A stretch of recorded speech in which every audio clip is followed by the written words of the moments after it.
Let's talk about a very big story today, very important story.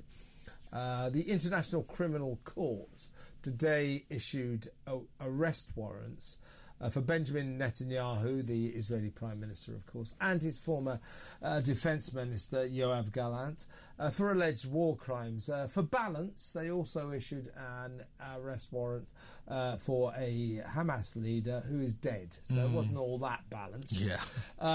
Now, the relevant element of this is that Keir Starmer and the Foreign Secretary, the so-called Foreign Secretary, David Lammy, immediately backed this decision, saying they respected the independence of the International Criminal Court.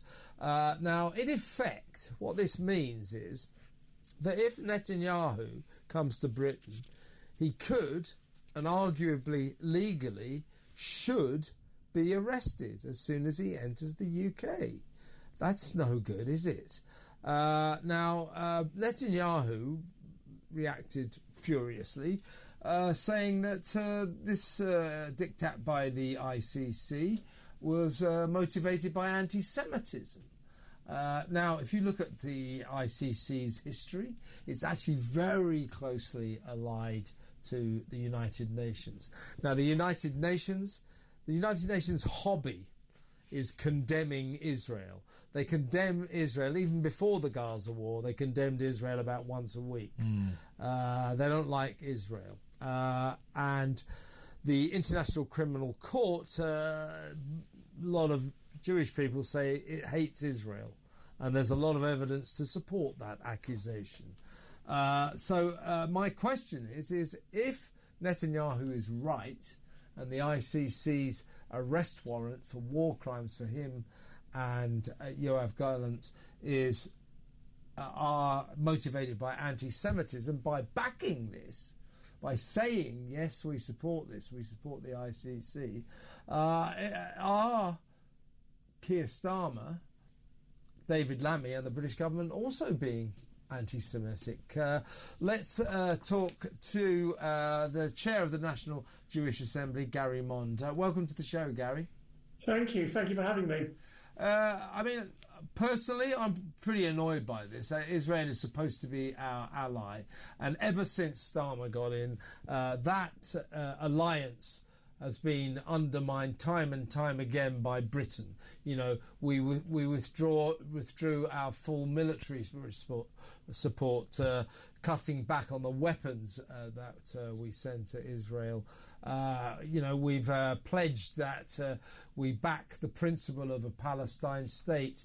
You know, loads and loads of statements about have a ceasefire now for the poor children of Gaza. By the way, of course, we feel and we cry for the people of Gaza who are suffering. However, I believe we also respect Israel's right to defend itself and its right to continue going after Hamas and, for that matter, Hezbollah. Now, Netanyahu clearly furious about this, saying this is motivated by anti-Semitism. There's a lot of anti-Israel history in the ICC and the United Nations. Do you feel that by backing the ICC, Starmer and Lammy are at least encroaching on anti-Semitic territory?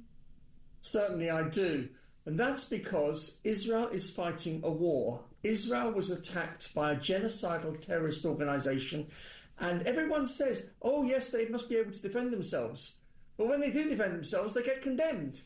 Nobody has told Israel how they can defend themselves without actually attacking Hamas. But there is a much more important point here which hasn't been really aired in the last 48 hours on the airwaves. Have you noticed that every single major Israeli politician, even those who hate Netanyahu bitterly, have actually supported him in this matter? That's because they know that even if there had been a left-wing Israeli Prime Minister in charge on the 7th of October, that Prime Minister would have done exactly the same thing. This is not a matter of left versus right in Israel. It's a matter of Jew hatred coming from organisations in the West. And you should note that the world is very split on their view on this. Governments that are either radically Muslim-dominated or dominated by the hard political left tend to be in favour of this warrant. On the other hand, those governments of a much more conservative disposition are much more supportive of Israel. Look at what's happening with European attitudes. Austria, the Czech Republic, Hungary, and even Germany will not uphold the warrant. France will, Britain will, but quite a number of European countries will not. And lest we forget, Joe Biden's Democrat administration in America, hasn't exactly been wholehearted in its support of Israel through this. It's been reasonably supportive, but, Netanyahu has many times been dismayed by the lack of full-blooded support from the states. But Biden today said that this arrest warrant was outrageous. Now that's, in my view, is the sort of thing that Starmer should be saying. And let's talk about this. I mean, don't forget, Keir Starmer was the right-hand man of Jeremy Corbyn, and we know about what was going on in the Labour Party then, outright, rank anti-Semitism on quite a large scale. So what one fears here is that, the sentiments that used to fuel Labour, the anti-Semitic sentiments that used to fuel large swathes of the Labour Party, are still in existence. Most certainly they are. I don't believe that Labour has been cleansed of anti-Semitism by any means. And one should just look at the backbench Labour MPs when Israel is debated in the Commons, see them stand up one after the other to condemn Israel and support the Jew haters. I think there is no question that Labour is still anti-Semitic, and particularly also at grassroots, at the local councillor, at the association level, you will see that in force.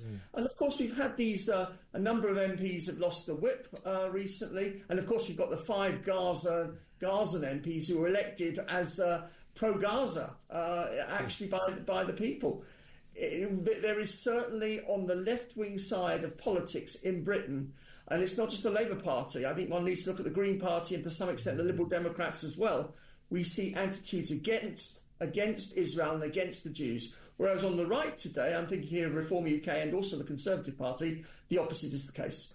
Yeah, let's talk about the ICC and, by extension, the United Nations. They're not officially combined, but they work hand in hand. They're very closely linked.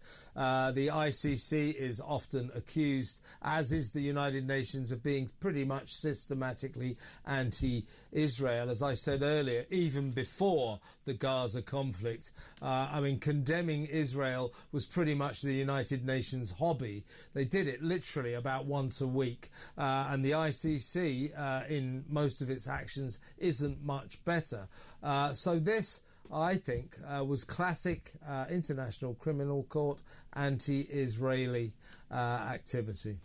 Well, you need look no further than UNRWA, the United Nations Relief and Works Agency, which supplies people allegedly to educate children in Gazan schools, but they actually educate those children to hate Jews. They educate those children at the age of 4, 5 or 6 to carry machine guns with a view to killing Jews.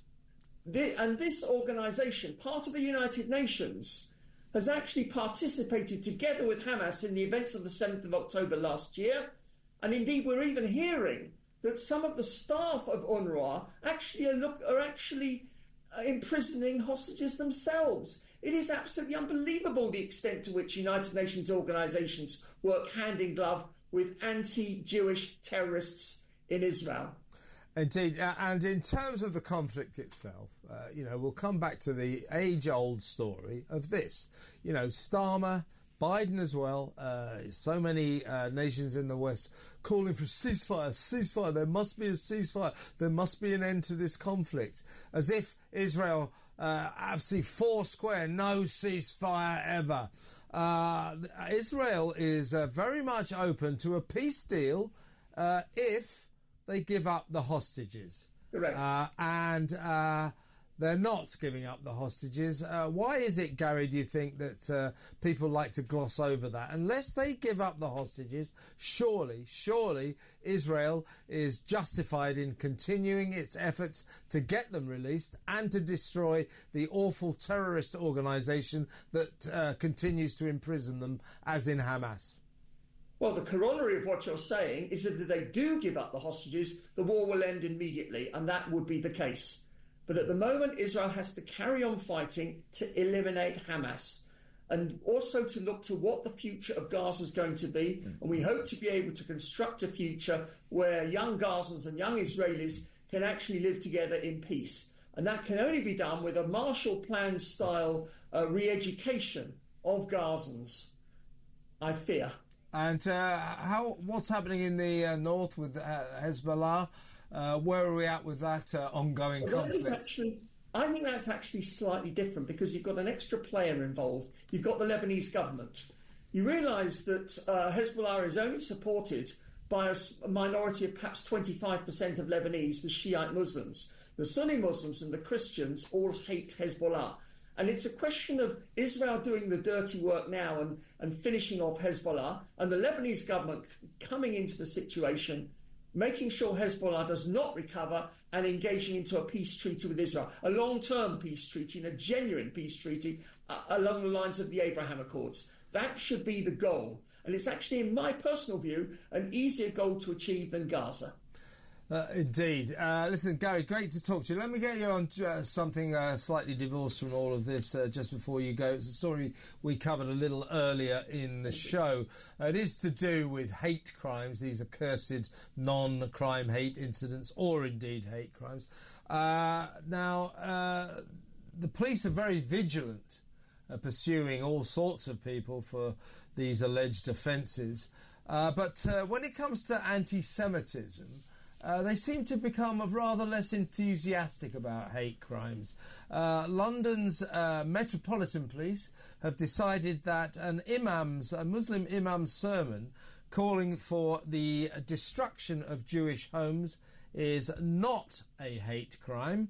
And up in Cambridgeshire, the police there have decided that a man who sent an image of the Star of David intertwined with a Nazi swastika to Jewish students will not be prosecuted for a hate crime because the cops deemed it not offensive enough. I've seen the police policing these pro-Palestine marches, and it's impossible not to reach the conclusion that systematically the police tend to favour Palestine. They're pro-Palestine supporters, and by extension, they're against Israel. They're down on Israel. What do you think about these two cases? I don't like hate crimes at all, but if we're going to have them, sending a swastika to Jewish students must surely rank as a hate crime, as an imam giving a sermon about destroying Jewish homes must as well. Am I right? All the examples you give are right, and they all represent the two-tier nature of our country. It's just not just two-tier policing, it's a two-tier judicial system, it's two-tier in the education system, it's two-tier in the NHS. Many Jews are feeling frightened that they are being treated as second or third class citizens. They're not being treated equally with others. And that there is genuine fear growing in the Jewish community about this situation. And we just want to see it change. We want to see Jews treated no better and no worse than anyone else. And indeed, what you're saying, one of the examples recently has been in the news a lot, is the Alison Pearson case. Yeah. Fortunately, the police are dropping all prosecution against her. But this was actually an example because Alison Pearson really brought this to the world's attention. Yeah. And she's been condemned for it. Yeah. She actually, Gary, in this alleged tweet about a year ago, she condemned a group of people who were pro-Palestine for being, her words apparently, were Jew haters. Now, the police don't like terms like that. But if they were, pro-Palestine haters, the police would probably be down on them like a ton of bricks there. You're right. There's something two-tier policing going on here. But Gary, thank you very much. I know it's not something you hear enough in this country, but know this, some of us still stand with Israel. Thank you very much for your time. Gary Mond, the chair of the National Jewish Assembly. I mean,